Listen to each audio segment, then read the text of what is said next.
Very good morning, children. Hope you have understood the previous class where I gave you a comprehensive definition of resources. Today we'll move a little further talking about resources and development. You all know that resources are free gifts of nature. The more the country utilizes its resources, the more will be the economic development of that country. As a result of which, we find that resources and development are interrelated concepts. Moving ahead, we will talk about the classification of resources. Children, when all the attributes, all the qualities of something combine together, we classify on that basis. Today, we are going to classify the resources on the basis of 4 types. The first one is on the basis of origin. Origin basically means utpatti, from where they have originated. On the basis of origin, we divide the resources into 2 types, biotic and abiotic resources. When we talk about the biotic resources means the resources which has life in it. It has life forms in it. They take birth, they grow, and after some time, they decay. The examples of abiotic resources are animals, plants, etc. When we talk about the abiotic resources are those resources which do not have its own life forms. They are basically non-living things, like the land, the air. This is the example of the abiotic resources. The second type of classification is on the basis of exhaustibility. Children, let me give you the literal meaning of the word exhaustibility. Suppose a teacher gives you a punishment. She tells you to take a round or 5 rounds of the ground. After 1 or 2 rounds, you complain to her that you are exhausted. Meaning, after some time, your energy level has finished. The same thing applies to resources also. There are few resources which are renewable. For example, water. You know, water is a resource which we use it in our day-to-day life. Washing clothes, washing the utensils, etc. You know that how water is a renewable resources, and when we use the water, it goes into the drain, and after some time it merges into the rivers, and it goes after some time into the oceans, and with the process of evaporation, condensation, it comes back again in form of the rainfall. Here, the water is a renewable resource. You can regenerate, you can renew this water resources. Whereas, in comparison to the renewable resources, there are certain resources which cannot be renewed.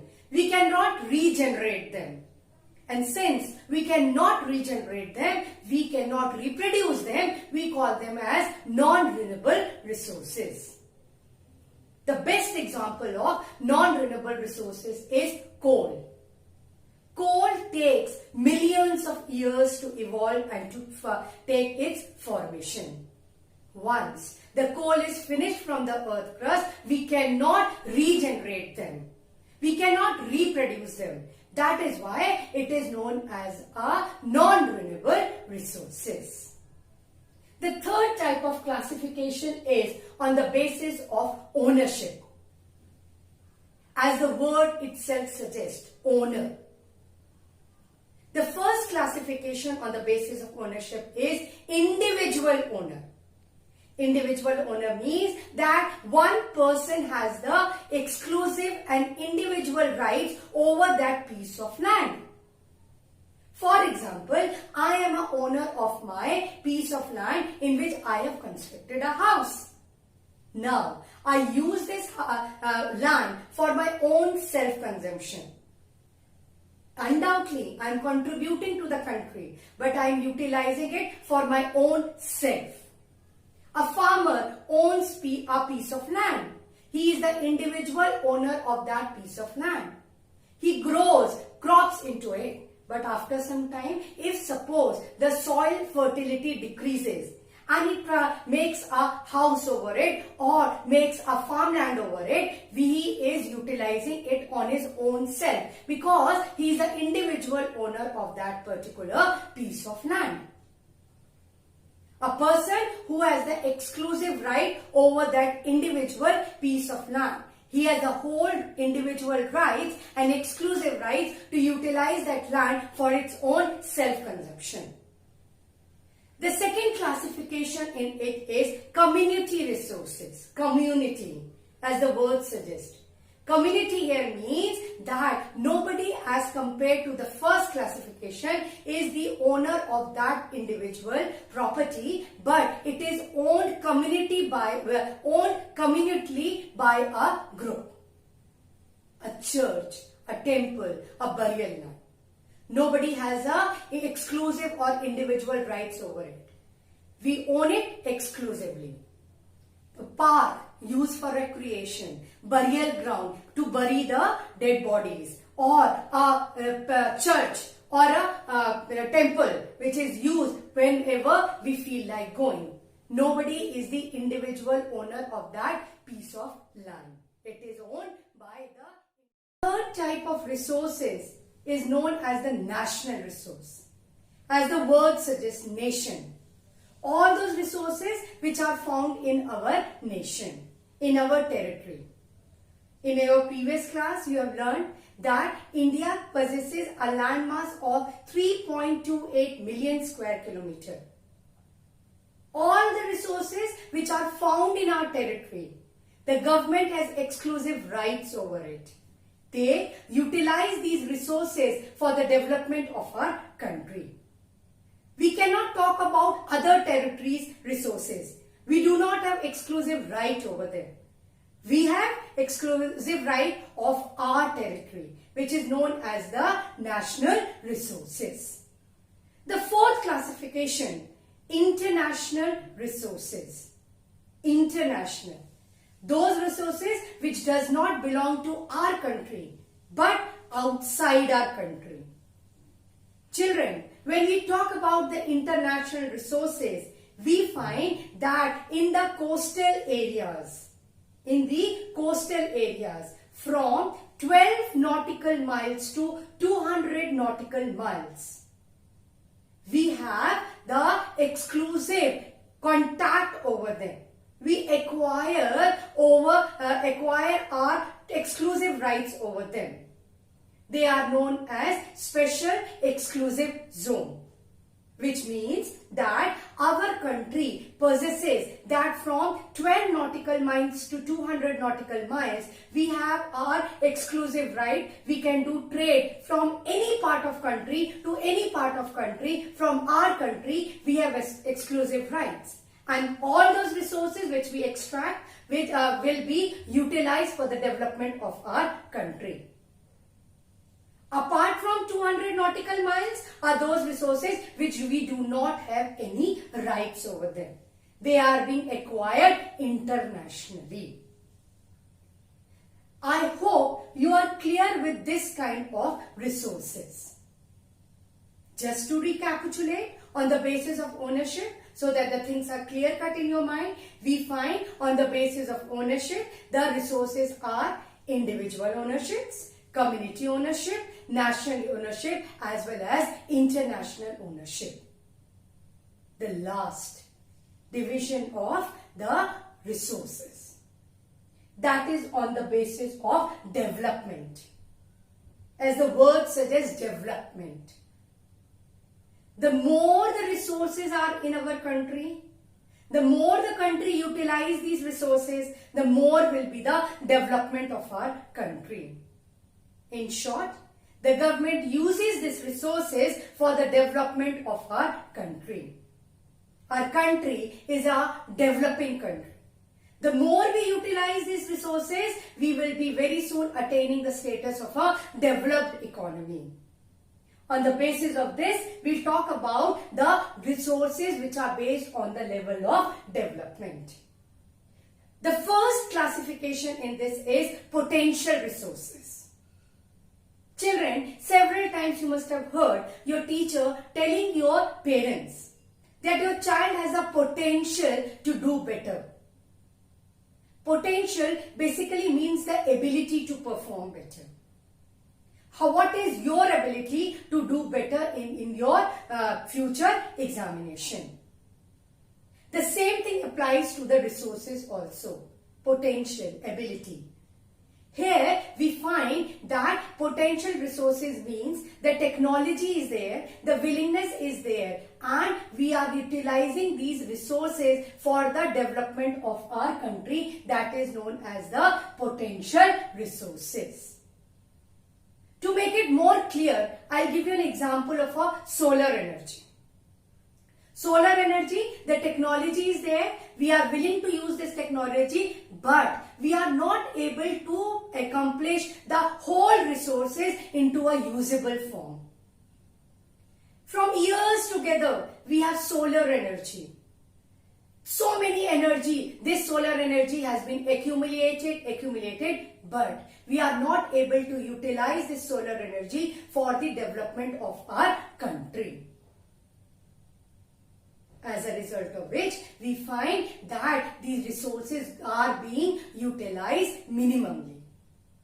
Second type of resource is the developed resources. Developed resources means those resources which has the technology, which has the willingness, and which is used for the development of our country. When we utilize these potential resources, they are adding to the economic development of our country. They are utilized so that our country grows economically. The more the economic development of our country, the more we will attain very soon the status of a developed economy. The third type of classification refers to stock. Several times, children, you must have heard this word. We are facing the problem of lockdown, where your parents must be several times repeating the word, let's have the stock of the essential commodity. Stock here means that you have to take the reserves. When you take these reserves, you are utilizing it for the betterment. Stock here means that we have the technology, we have the willingness, and we should have the technical know-how of the resources. Technical know-how means that how do we utilize this technique for the betterment of our country. Know-how. To put you, how to know the resources, the technology. Example is H2O. You know that water is the formula in which there are 2 hydrogen and 1 oxygen. We are utilizing it because we technically know how to utilize these resources for the betterment of our country. The last resource, reserves. Reserves means, as you are all aware of it, the literal word of reserve means, suppose you are going out for a recreation. Your vehicle has a petrol which has come to a reserve level. Reserve level means a level which indicates, now this is the high time, you have to fill your tanks once again. This reserved stock, this reserve, you keep it just to reach to the nearest petrol pump so that you can again refill that particular vehicle. Here, stock means, the reserve means that we have the technology, we have the willingness to utilize these resources, but we are not utilizing these resources because we are keeping it in our reserve. Now the question arises, why are we keeping this as a reserve? We are keeping them in reserve for the future development so that we can utilize these resources for our future. To give you an example, let's have an example of a dam. Dam in which the water is accumulated. The water is restored in the form of the reserves. We have the appropriate technology. We have the willingness to utilize this energy. We are not utilizing right now because we are keeping it for the future, so that whenever the water crisis is there, we can utilize this water which is stored in our country in the form of the dams.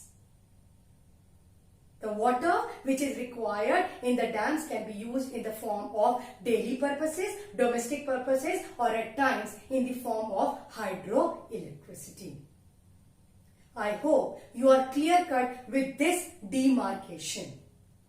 Moving ahead to another topic just related to this is the development of resources. By now, you have a clarity in your minds that the development of resources is very important for the economic development. But children, unfortunately, our country and the entire world faces major problem in the development of the resources. Now, what are these problems? The first problem related to is that in our country, there are certain people who are greedy. They possess the economic power as well as they are greedy, where they misutilize these resources for their own development, for their own economic power, so that they can make maximum utilization of these free gifts of nature. They have the lust of money. For their greed, they had misutilized the resources which were the free gifts of nature for years together. I'll give you a small example related to this. A builder utilizes a resource which is a land. There were around about 40,000 trees in it. The builder cuts down all the trees for his own greed. And what is the greed? The greed is to make the flats into it. Please remember, he has cut down 40,000 trees, and instead of that, he has made 20 to 40 stories of flats. He has grown in where he has cut down 40,000 trees. He has grown only for a show off in a lobby round about 40 trees. Can you equate the equation? The ratio 40,000 into 40 trees. Greed, lust. There are only few individuals who has the money power. They misutilize these resources. As a result of which we find that the rich people become richer and the poor people remain poorer in our society. The rich people, their wealth keeps on accumulating because of their economic power. They are using these resources for their own development. As a result of which, we find the society is divided into haves and the have-nots.